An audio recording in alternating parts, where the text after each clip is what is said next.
Everyone has a different journey and path, but I know for me, it was committing to what my clients needed. Worthiness, big thing.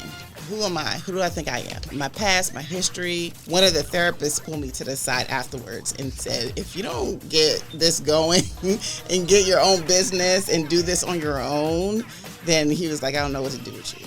Are you like the new, improved female version of Hitch? I get that question all the time. I love new things, but then what I really like is like, what's the system to keep that thing consistent over a long period of time? So learning that dynamic and how do you do it with a team? This isn't for everyone. I have to know who I'm for. The problem is not the problem. The perspective to the problem is the problem. We're trying to get this one married, so right. we need little cousins in our family, man. It was crazy. Hey, I'm Luis. And I'm Luis. And you're listening to the Content is Profit podcast.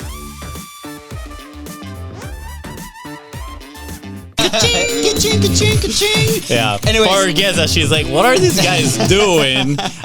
We used to have a sound in here program, but we'll fix it later. We'll make it happen. But anyways, we'll make it work. Welcome, guys, to episode 429. We're extremely proud, and today marks the day that we have our first ever live guest in the studio. That is right. Super awesome, super grateful for that. But anyways, Fonzie, what are we talking about today? That's a good question. You had some homework to do today. I mean, I said we're gonna, a lot of things were brought to my awareness, and we're gonna talk a lot about personal growth, and this can actually go into the dating route, right? Oh, baby. Which, again, I do think that personal growth is part of the dating world, you know? Right. And I think most people, I would say, they don't really know that, but they gotta tap into their true, better self. But not only that, today's guest actually, she is a master at crafting offers. I don't know. We'll see. Maybe I'm overhyping it. We'll see. But we're also gonna talk about all that stuff. How she's growing her business. That's right. The coaching side, maybe some content. But some of the things that she shares, that she went from 1 to around 30 paid clients in like 60 days. I'm like, where were you before we actually started our business? We need to learn that. So maybe we'll ask about how she was able to do that. The people that she was like, 1 out of 4 women in Prepare to Be Pursued programs, which is her programs, go from not dating at all to actively dating, a committed relationship, engagement, or marriage within 6 months. All right, crop that part, crop the marriage part, Madison needs to be in her programs, just saying, so you I'm kidding. And then 3 out of 4 active achieve their goals within 12 months. So, of course, a lot of what we talk in business is your things have to actually deliver results. So, this is awesome. We're going to dive into that. And she just held her first international retreat in April. Talk to me about that. What the heck? Okay, anyways. So awesome. By the way, how do we meet? We met here in the studio. She kind of walked in and be like, hey guys, I found you on Google, and let's make this interview happen. She came in, she was like, hey guys, I'm here to make your world better. And we're like, heck yeah, bring it in. It's game time. Right. With that said, guys, please welcome Nikki Honorado. What's up, Nikki? Hey, fellas. How's We're it so going? excited. Pretty good. Now my brother has to lower the volume in there. There we go. Fade it out. Look at that technique. There we go. All right. Welcome, Nikki. How are you doing today? Thank you. Doing amazing. Thanks so much for that wonderful intro, and congratulations for this being your first interview in this wonderful studio. It's awesome. Let's go. So excited for you guys. I know. Thank you. Thank you for not running away with that intro. Yeah, thank you. I know. She walked in and we're in the middle setting the lights. We're like, what the heck is happening? But it's okay. We made it awkward, and that's okay. But that's the secret to every relationship. Right. Start as awkward as it can get, and then it's just you can only go up from there. That's it. True. So Nikki, we actually have a really hilarious story, like with Podfest, our first podcasting conference. Okay. Apparently, there's like a big karaoke thing every Saturday, and we were told that we needed to go, and we're like, how? Like, why? Like, is it because we're Hispanic and you assume that we're gonna do something? Because my name is Luis Fonsi, exactly. So, anyways, Fonsi decides to go up there with a good friend now, Rita, and she has an amazing network in the podcast, and they decided to sing together, and Fonsi was just terrified, right? And as soon as this is what I had the see- sweaty pits. Not gonna lie. Not gonna lie. This is what I see from the stage. I'm the content guy, so I was recording him, right? That's my excuse not to go up there. And as soon as they come out, Fonzie just like dives into the floor and starts break dancing, which he doesn't know how to do. Oh yeah, I don't know how to break dance. So pretty much, I was just in the ground. Yes, and teach us a lesson of like why you decided to embarrass yourself before actually performing. I mean, it was literally for the fact that I just told you. I was like, you know what? I'm gonna make a fool out of myself. Might as well. And then when I start singing and it's gonna be terrible, people are gonna be like, it's better than the breakdance. You know? Yeah. So honestly, it just helped me shut the nerves out because I was like, you know, I'm making a fool of myself. Like, can it actually get any worse than me pretending to breakdance here on stage? And Yes, then, an you know, interesting it's game on. perspective. Yeah. But anyways, Nikki, of course, like we met you like briefly when you came in here. Can you share a little bit of your story on entrepreneurship? Like, were you always an entrepreneur, or like how did that start? That's such a great question. Actually, I'm the last person that anyone in my circle or family probably would have guessed to become an entrepreneur, honestly. Although we come from an entrepreneurship background. My dad had a travel agency, you know, before things, you know, the internet came and took over and everything like that. Yeah. But yeah, so watching him grow his business, I didn't realize I took so many, you know, confidence points from his journey. But, you know, I think just naturally in corporate America, you start to see that, oh my God, I'm making good money. This is predictable income. I'm pretty confident about my trajectory, but I'm not fulfilled. I'm feeling really antsy about my connection to other humans. So it put me in a place where I had to find my passions. What am I really interested about? What can I talk about for hours? And in doing that, I found myself hosting lots of events centered around dating and relationships, you know, friendships, just human connection. And it just grew. It grew out of my house. It was too many people to contain in my home. And so we made it online. And then just through doing that over years, I started getting invited to do some speaking engagements, you know, moderating other people's events and things like that. And eventually I was convinced that, Nikki, you should be doing this full time. You should be a coach. You need to look into that. And so slowly Was but that surely, feedback from the people that Yes. that was coming? Wow. Yes, and then also guests that I would have to come to speak to address the audience, you know, and I would have therapists come in, and I'm like, I don't know what I'm talking. I don't know what I'm talking about. So let me get some therapists in. Let me get some individuals with some real hardcore experience. And one of the therapists pulled me to the side afterwards and said, if you don't get this going and get your own business and do this on your own, then he was like, I don't know what to do with you. So, yeah, I immediately figured it out and started my journey in becoming a coach. Oh, Yeah. so good. I mean, I think, you know, the lesson there is to like listen to the feedback.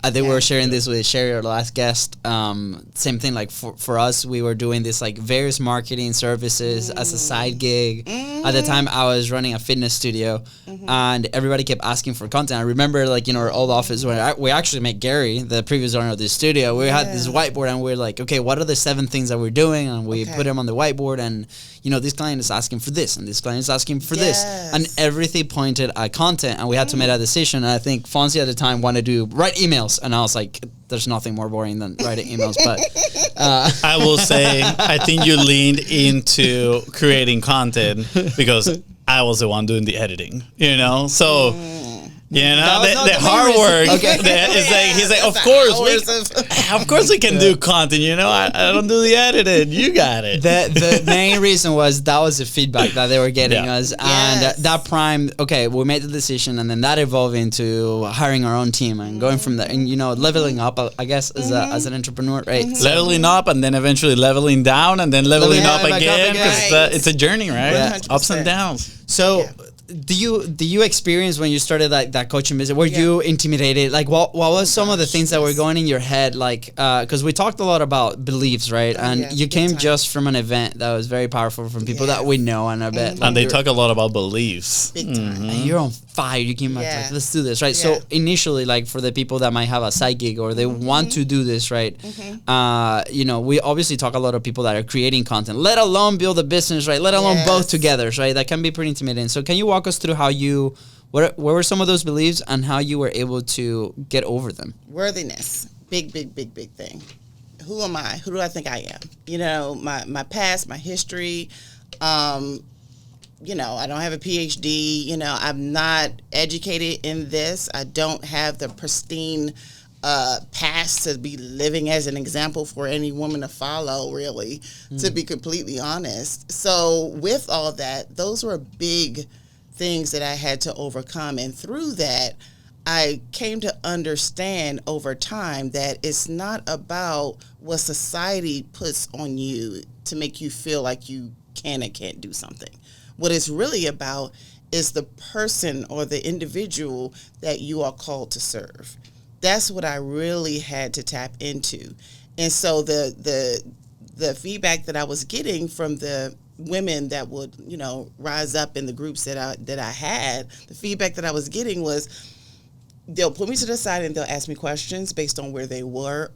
It's embarrassing stuff, like things that they don't think anybody else, you know, but because I was so open and just like, look, I'm a mess. You know, I went through this, I experienced that. It gave them a safe space to open up. Otherwise, they likely wouldn't feel comfortable doing so. So in time, it wasn't easy, but in time, I came to know that, look, this isn't for everyone. I have to know who I'm for. And so for those individuals that I am called to help, let me concentrate and focus on those women. And I know exactly who those women are now. It took time, and I have to make sure that I'm not, you know, don't cast your pearls among swine. You know, you don't try to force an ideal or an offering on a person that is not in alignment with what your gift is. Yeah. So just being clear about what your gift is, allow yourself the space to ask yourself some tough questions about who you are and who you're not. It was very hard because I kept coming against that, well, you're not a therapist, and you're not, and it did take time. It took a lot of combative conversations live, and you know, in the presence of potential clients.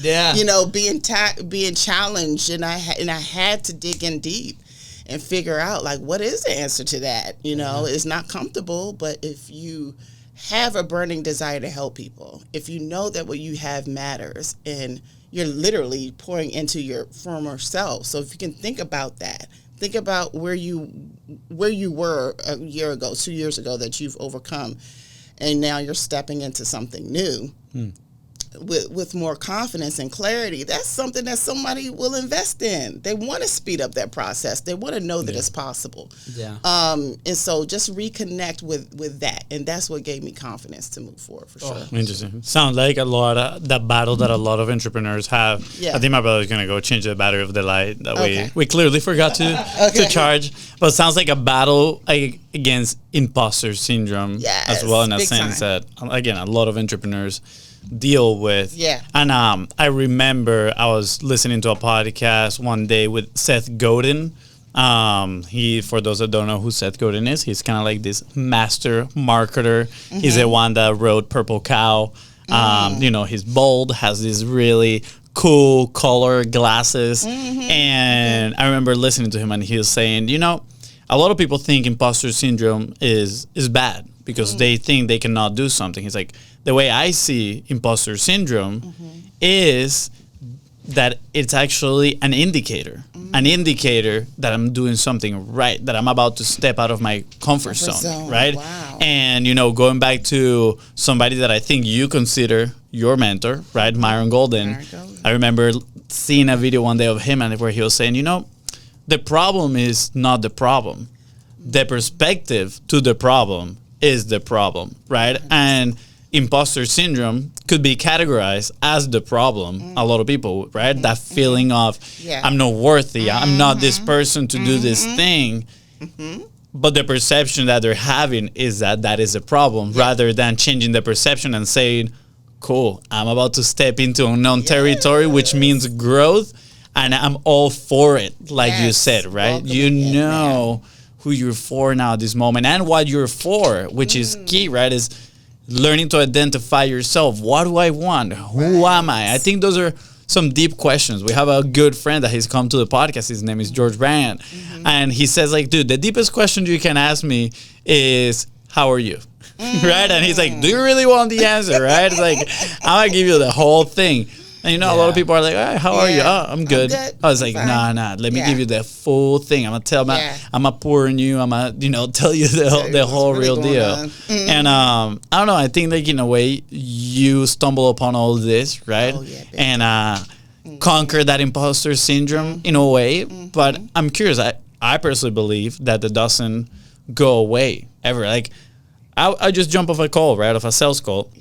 And I always have that imposter syndrome as well, right? Like, kind of like whispering in your ear. Like, what do you do now, right? I feel it, in a way, it's kind of like fear, where people say, like, you never really, you learn how to act regardless of fear, right? Absolutely. So is it the same with imposter syndrome? It is the same. I love the line of questions here because it's so important, and I had to spend so much time in understanding and changing my relationship with imposter syndrome and the perspective, and also be more active in my environment so that it can nurture where I'm going rather than just being complacent in where I am at that moment, and educating the people around me in where I'm going. Yeah. Is that educating? Is that educating people around you helps you stay accountable too? Absolutely.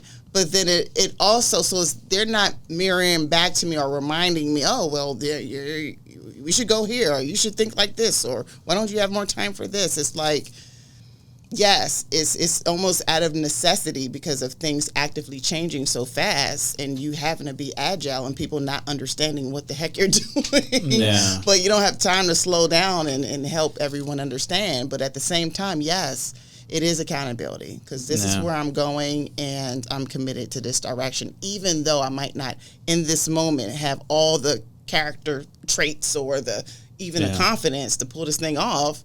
I know I'm gonna learn along the way. Yeah. So Do you do a lot of reflection, right? And maybe not enough, but yes. Yeah. I think the reason why I say maybe not enough is I find myself getting in the hustle or bustle of what's next. What's next? Okay, I got to do this. Oh, my clients want this. Oh, got to change. You got to flip and do this. Oh, so it's very reactionary. I find myself in that space a lot. So pulling back, this is my birthday month. So I'm really trying to make sure that I'm giving myself that reflection time. Yeah. I did that last year, and it really paid off.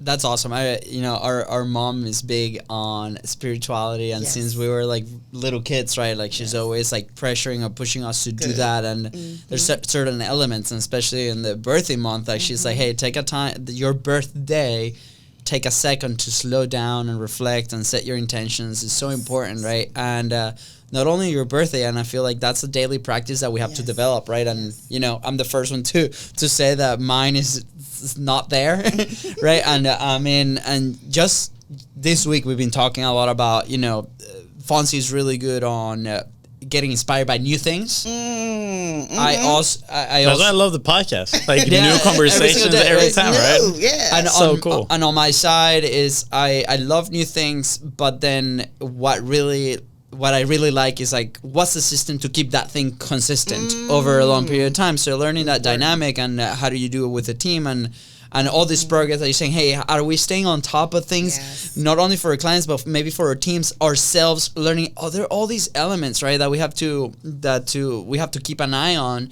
and it can be a little bit of a challenge, right? So how do you slow down? How do you take a second? Do you do it on a daily basis? You do it on a weekly basis? And these questions come out of a place where we've also been, and like this month especially with taking over the studio and doing the online side has been quite hectic. I have this band called Whoop that it tracks my recovery and my sleep and stuff, and I was checking the whole month of June. I slept nothing. I slept like 4 or 5 hours a night. And I was like, wow, that's crazy. Yeah. Right? And it's like all these things. That's that why we've his been doing. gross perth just That's why he the stays white small. hairs right here. Right? That's why we have the camera way far. But, you know, with that said, I remember we've had this conversation where we're like, hey, let's slow down. What have we done in the past that is successful? And I did that yesterday. After the conversation that we had with Sherry, I was like, dude, yesterday we announced publicly that this is live. Yeah. So we're like, wow, look how far we've come, right? And acknowledging that, it helps me personally. So what do you do to kind of slow down and continue to do? I love these questions. So, a few things I had to bake into my daily practice. And like, please know that I'm not some guru on a mountaintop or anything like that. It's very practical, and it looks weird and odd. It's just what I need to calm down. Mm-hmm. So I have my daily, for the most part, ritual that's a hodgepodge of a bunch of weird behavior. All right? And so I'm not like saying this is like proven for everybody, but for me, I don't get started in my day, like officially my work day doesn't start until 10 a.m., 11 a.m., even though I wake up pretty early every morning between, 5, 6, something like that. Yeah. So, physical activity, I rarely have breakfast or anything like that, but it is just the things that I do to read the word, journal, watch podcasts, whatever it is that I feel like that will calm me down and set me up for the day, especially if I have a busy day. Yeah. So that's what I do on a daily practice. In regards to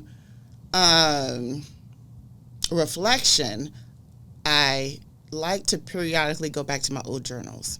Mm-hmm. So, moving here, I'm still, having things in some boxes and things like that. So every once in a while, I dig in a particular box that has all my old journals, personal journals, but then also my business journals when I was crafting. What am I doing in my business?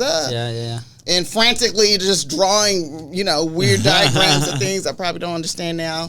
But going back and just remembering the frame of mind that I was in. Yeah. And so one thing that was really cool is about a month ago, I came across that was pretty profound. I came across the journal where I had I had a chart where I sat down and I committed, to figuring out what my path was going to be. So this was right around the time where I was really being encouraged to become a coach from a bunch of different places. So I was like, look, am I going to be a coach? Like, for real? Am I really going to do this? Yeah. And really drive my parents up a wall? Like, what the hell are you doing with your life? All right. So am I going to do that? Or am I going to go back to school and, do business management, and then whatever, or just hone in and focus on my career. I could have climbed the corporate ladder and all that good stuff. I had skillfully found myself in pretty good position in the company. So through all of that, all the pros and cons down the line, all the ways that these very decisions could impact my life and other people's lives, my daughter's life. And so I just rated it. Went down, honestly, just really honestly rated it. And I was like, whatever comes out of this is the direction that I'm going in. Yeah. And it was clearly coaching. It was a very, very scary decision for me to make, but I told myself every decision that I'm making as far as what job I'm going to take, where I move, any decisions that I'm going to make is going to be towards making this business successful.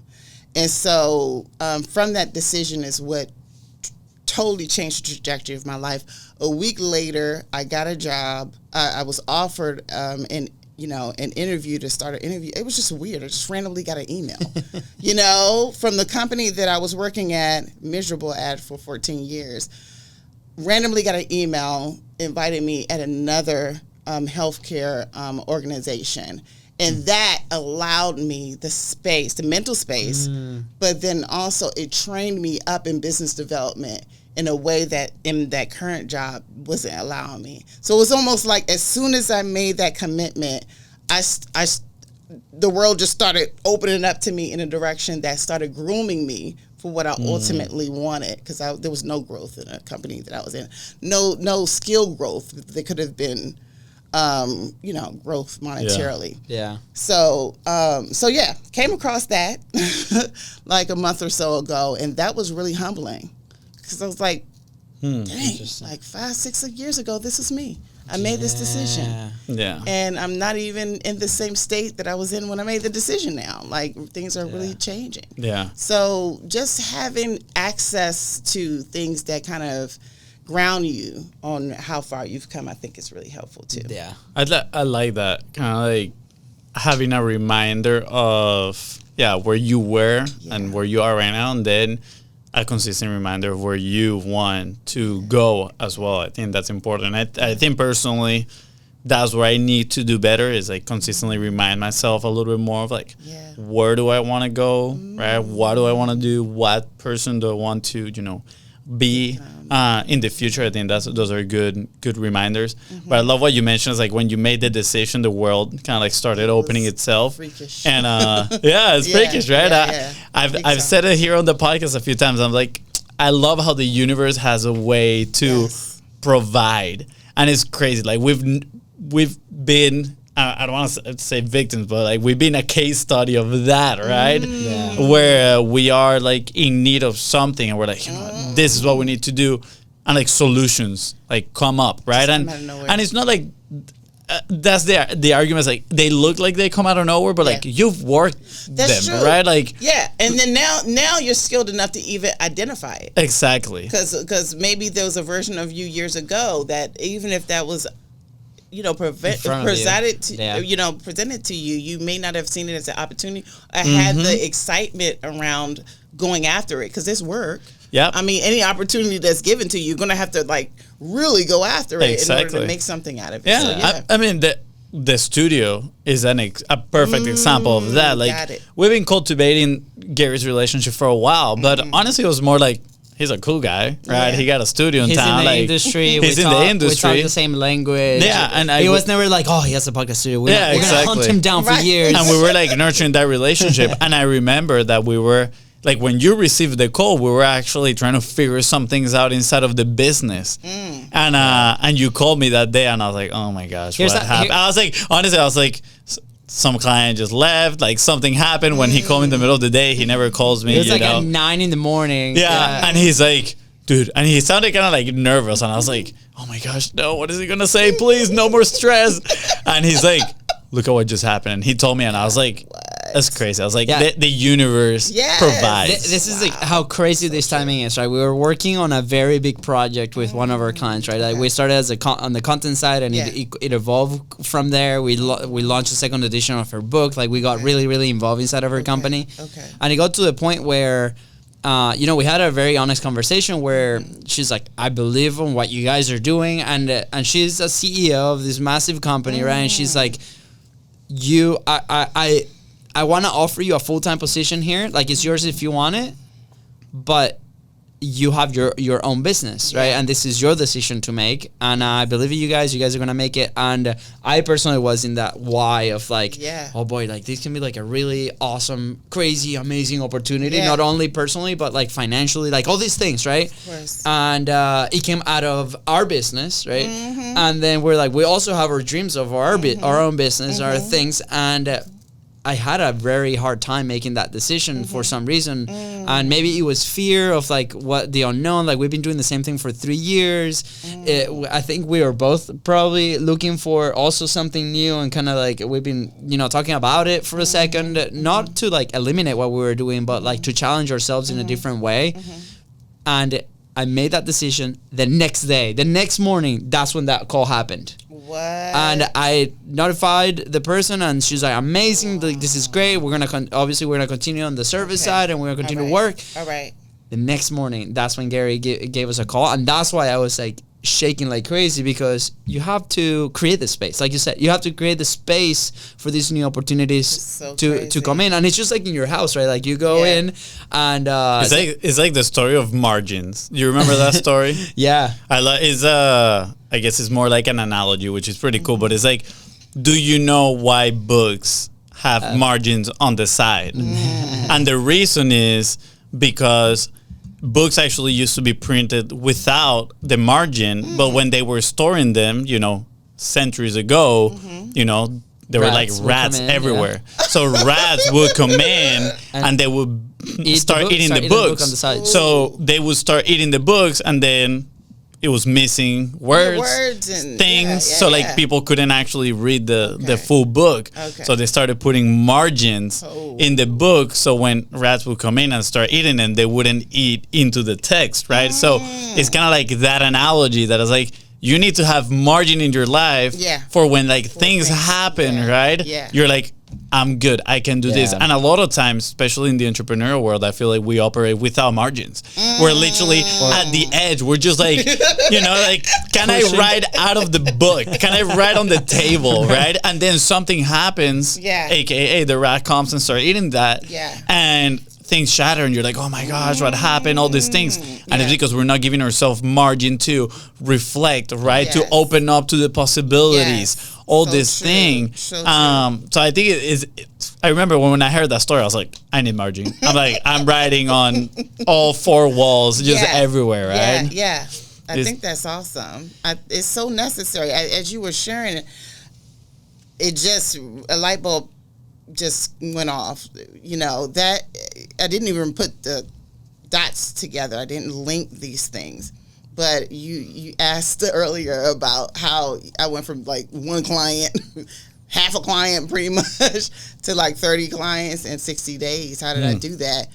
And I'm telling you, it came from a decision. I hired a coach, a business coach, right before I decided to go full-time in my business because I was scared. I was like, okay, I have this business. I know this is a great idea. I've had a lot of clients before, but it dwindled down because life was happening. My daughter was graduating school. I was in a relationship, and he needed all this time. And it was just like, okay, let me get rid of all these clients there at this, but at the time that I lost my corporate job, right before COVID, shut down and everything like that, I was dwindled down to one client, and so I'm like, okay, so I hired the business coach. So I'm like, I don't want to lose my business, but at the same time, I think I need to start interviewing for it. Yeah. And after explaining to him the history of my business and what I do, he said, absolutely not. Do not get another full-time job. Yeah. I was doing some work for, again, it's just like you. I was doing some work for a woman that, just money wasn't going to be an issue if I continued working with her. But he also encouraged me to not go in that. He was like, do what you want. I understand you have obligations, responsibilities, but I promise you, if you buckle down and give what you want to give to these other companies, to yourself, you can have whatever you want. Yeah. And so I was like, okay. So in that decision is where I nailed down, buckled down. That's awesome. That's where things happen. Popped off from there. Yeah, I mean, I think there's so many stories like that, and probably people listening, they might be on that bridge, right, of oh, should I make that decision? And it might look really scary. Offline, we were just sharing how we invested in our first ever mastermind, right? The weekend before that Friday I quit. We flew into Boise, Idaho to go to this event. The person that, Myron Golden was there, that's the event that you just went, and he was acting as a closer for this guy that we ended up investing in the program in, and it was $25,000 that we did not have.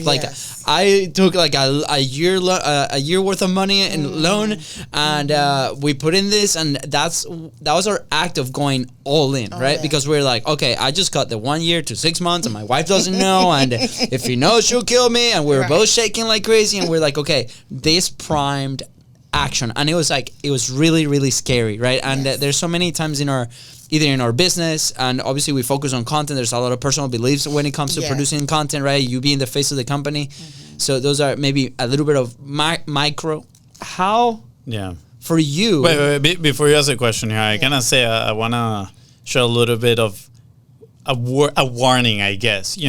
All these things that we're talking about. It's not just the universe opening up and providing. Like we said, course. there's some previous work done. There are course. decisions There are that years have of been work been made, right? To So set that groundwork for that. obviously, like I want people to understand, listening right now, that it's not just gonna be like, okay, cool. You know what? The universe is gonna provide, and then you just step out into the yard and like things start falling down on you, right? But at the same time, I think, can we provide them with potential framework on how to make good educated decisions towards where you want to go? Something that has lately helped me a lot think about, which I didn't used to think about this at all, is what are my personal values? Like, again, who do I want to be? What are the values, right, that are going to reflect that? And then when you're going to make a decision, you look into those values and it's like, is this aligned with this? Yes or no? Cool. If it's not aligned, guess what? As cool as it looks, don't do it, because then you probably are going to regret it down the line. And then if it does align with where you want to go and what it's going to do, then you do it, right? And it's interesting, like inside of our business, the other day I had a conversation with our project manager, and he's like, all right, we were talking about sharing something with our video editor, and he's like, well, when you say something, when you say this, he's probably going to answer this way. And I was like, so he's like, so what's your counter? He asked me, right? And I was like, easy. I'm going to say, these are our core values, and based on our core values, this is what we need to do, right? And that's the decision that we're going to make. And I think it's the same in life, right? Yes. Like sometimes I'm like, this sounds kind of ugly, but like your own personal life is like a business, right? And honestly, I talked this with my girlfriend, so I'm like, our relationship is like a business. Like we're gonna have like these goals and our core values and all these things, and we're gonna have to make these decisions, right, that move us forward.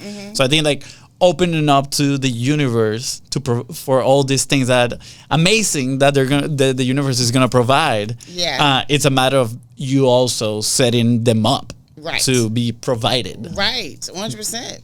I mean, I know you had a question. I interrupted you. I mean, completely grabbed the mic and took it home with you. I was just going to say that bridge, right? Like going back. I was going to say, I have a good meme for that. I'm going to have a good meme for the hug the mic. For hug the mic, it sounds good.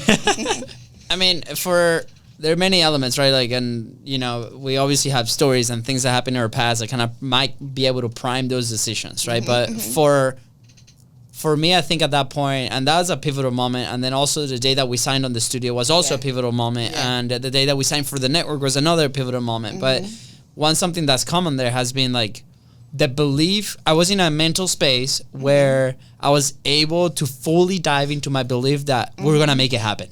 Right. And that might not be the reason always, because we might be tired, we might be exhausted, we might be just coming out of a negative situation. Like, we're on almost sales calls every single day. We're on tours every single day here, right? There's going to be things that there are going to be a lot of no's, in a week, and then that might shut you down. And I remember changing the perspective whenever we were in one of these hard moments where it's like, okay, what about instead of chasing the yes, we're going to chase no's, and whoever get the most no's is gonna win. And I remember both of our eyes were like, heck yeah, this is the competition, this is what we want to do, right? And putting yourself in that mental space so you can fully take advantage of your belief that this is gonna work. For you, do you identify that moment, or like were you ever do you ever doubt the fact that you're like, hey, this business might not work, like how was that?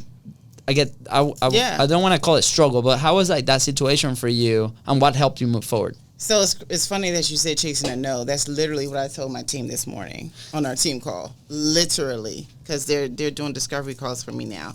And that's one of the points that I think they don't have a background in sales or anything. So I saw that on their recordings constantly. It's almost like they were trying to get to the yes, and I'm like, well, no, because I don't want to work with everyone. There's some women that I just can't help. So, but going back to that point where I began to really know that this just has to work, is when I made the decision. I can't even lie. When I made that original decision with that document that I told you guys that I charted out, it was from there. Failure was not an option. It just was not. I didn't know the how. I didn't know the when.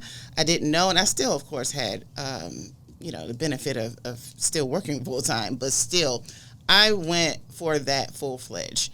And it was crazy how my life just started opening up. I met for no reason, just meeting celebrities, just being invited to crazy parties, and I'm just like, wait, what is happening? Like within 6 months, I was on Dr. Oz. It was crazy. Like just Amazing. People just started like, oh, you're coming with me. Oh, you're doing this. Oh, you're gonna, and it's just crazy how those things happen. So what I jotted down, I have to jot things down or else I forget, was for belief. And this is something I tell my clients too. There's a reason why we don't believe sometimes. And sometimes it's okay. It makes sense. You ain't do nothing yet. Yeah.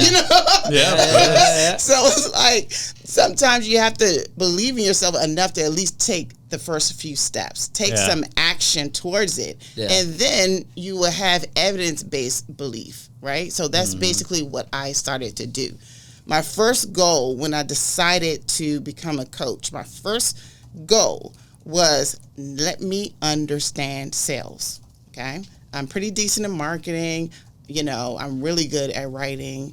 I was a proposal developer for a lot of my time. So when you made the comment about of the email, that yes, but then also there's an alignment between or similarities between how you approach business and your relationships. Developing proposals is really about that. It's putting your best foot forward and convincing the other understanding the other person's needs. And articulating how what you have can fulfill that need. It's essentially what I've been trained in for years. Awesome. And so it translates very, very well into dating. So with all that, starting to do small things for me, the first thing that I committed to was, okay, I need a paid client. That's going to make me feel like I'm worthy. You know what I mean? And everybody needs their first goal. Like whatever that is, you figure that thing out. But for me, that was it. It was like before I become certified, before I invest in certification, I'm not doing all that if I can't even get a client, So that was my first thing. That's so I invested in learning how to sell, the sales call, the sales process, all those things. And I got my first 2-3 clients before I started even the path of officially becoming certified. And so it just kept going from there. I had a new goal. Had a new thought of what I needed to do next. And another important thing, and everyone has a different journey and path, but I know for me, it was committing to what my clients needed. Once I understood what type of women I can help and then wanted to help, some clients aren't really the best, fit, it's not an enjoyable experience for you. So getting clarity about that. Who do I want to help? Who do I really enjoy working with? And then really getting to understand what their needs are. Even if it isn't exactly what I thought that I was signing up for. Yeah. Like originally, I really thought that I was going to be out here talking about, hey girl, talk about this and do this on a date, But that is absolutely not where the need was. I wouldn't have been able, I think, in confidence to charge, high ticket or anything for that. That isn't a huge transformation. So getting to know my clients and then, setting goals outside of the version of myself I was right then, and knowing that I had to invest in myself and continuously grow and ask the right questions and not be afraid to not know. Like all those things is what I think kept me going and kept my confidence up as I move forward. The expectation that I don't have to have it all figured out. There are other people that went before me and they shared their stories, thank God. And their start looked a lot like mine. So it's like, So that's what kept me going. I love it. Sounds liberating, that thought of I don't have to figure it out. You just got to be that one step ahead, 2 steps ahead of the people I want to help to be able to help them. And you mentioned a lot of things very valuable in there, right? And one of them is I need to know what the clients are want, right? And sometimes we're like, oh, I'm selling this, but then you mentioned also that's not the transformation, right? And a lot of times it's we sell the transformation. A good example by Seth Godin too, right? That I mentioned earlier. He talks about you don't really sell the drill. You sell the memory, right? Because they're going to use the drill to put the stand, to put the picture of their family so they can feel good, right, about that memory that they have with their 100%. family. It's So so true, and getting creative in that way and helping, because sometimes your client doesn't know what they want or Yeah. what they need. So it's up to us to design it. Like, let them know what's possible. Let them know where they want to be. They can kind of explain that a little bit. Yeah. But then kind of bridging the gap between where they are and where absolutely. they want to be. And you mentioned it's like there's some clients that are not really like great to work with. That's like, Yeah. I know now who I want to work with. Yes. And it's funny because like we've been kind of like filtering through that too. We've had some clients that were like, okay, well, like super high maintenance, Yes. or like they actually don't really have what, like, sure, we can sell you content, but at the end of the day, like, we want to help you grow. And like, Right. there's elements to it, right? There's Yes. personality, right? You need to have a voice. And Yeah. if you just want to like, publish the content, I'm gonna sit back here and don't do anything. Like, the results are just not Right. gonna be it, Right, right? 100%. And Yeah. in this call that I was having today, like literally, I was like, look, this is who we like to work with. Yeah, Like, yeah, you gotta we know. need people with personality. Yeah, That are okay with like being on camera. Right. That are okay sharing their beliefs. Right, Like right. steering the pot. Like, Yeah.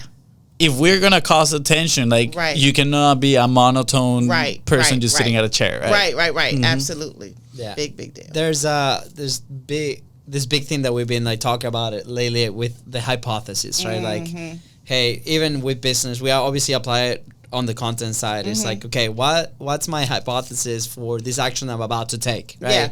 Yeah. Okay. And hey, I want to, this 10 pieces of content is going to translate into X. This business action or this investment that I make is going to transform into Y, right? And then you put it in motion, you take action, and then something happens, right? Yeah. And then you were like, oh, perfect. The hypothesis was correct. The hypothesis was not correct. Yeah. Let's adapt and go. Right. And, the more that we've done this with content and in business, it applies every single time. It's Every like, okay, time. what is the thing that we're going to test? Yes. If it works, great. If it doesn't work, let's Yep. adapt and continue to move. So, Yep. within your story, you're so inspired, Nikki. Thank you so much for sharing everything. And I know that you're on the content side. Hopefully we can have you here in the studio coming in and sharing your message, because it's so important that you can share this with the world and what you're doing with the people that you help. But I want to mention to everybody here listening or watching that what is your hypothesis on your business in your content? What are you putting to test? What are the action items that you need to put, especially after listening to Nikki and her start and how she got those first 30 clients in 60 days, which, if you want to get in contact with her, we're going to put all the social media links right below. All her links are going to be right here in the description, so you can, go ahead and contact her and ask her all the questions and be like, yes, I want to date my dream person. And then I gotta say this. Are you like the new improved female version of Hitch? I get that question all the time. And I I'm thought not you far would. from it. yes. We need a awesome. secret card. Yeah, we're trying to get this one married. So right. we need little cousins in our family, man. My kids are growing up. We need little cousins. Anyways, Hey, I'll say I'm happily in love. I love my girlfriend. Perfect, great I mom. love her family. I think we're on a good route. I We're on know. a good Get those route. kids ready, man. 'Cause I don't know. Just saying. But anyways, Nikki, this has been so wonderful. Thank you so much for coming into the studio in person. This was such an incredible experience. Thank you Yep. for popping our berry or cherry. Is our berry? Our cherry my for gosh. live studio recording. Way to make it awkward. Hey, that jokes, But is there anything Yeah. else that you want to add, Nikki? And No, it was a pleasure. It was really a pleasure. And so just anybody out here starting off, have confidence in yourself, always ask the right questions, and just continue watching, podcasts just like this. I'm just excited to be a part of it. Sweet. Let's Fonzie, go. anything else? Just thank you so much for coming here and sharing and having this awesome conversation, for helping a lot of people, finding first the best version of themselves, Yes. and then second, finding a complementary partner that helps elevate who they are. Yeah, it's awesome, and I'm so happy that somebody that's also in the same circle of influences, right, is here next to us and in Jacksonville, because I feel like it's odd to find this type of people in Jacksonville. Easy. It's not easy. Yeah. I know we've seen so many amazing people come through the studio lately, and the feedback is the same. It's like, oh my gosh, I didn't know the quality of amazing business people that's in this town. So we're on a mission to elevate that too locally. But so if you're in anywhere in the world, come to Jacksonville. Just saying. All right, guys. With that said, thank you so much for tuning into the Content is Profit podcast. Go ahead and follow the show in your favorite podcasting platform and on social media at BizBrosCo. That is right. And if Nikki here helped you move one step closer towards your goal, please don't forget to share this episode and leave a 5-star review. See ya. Bye, guys.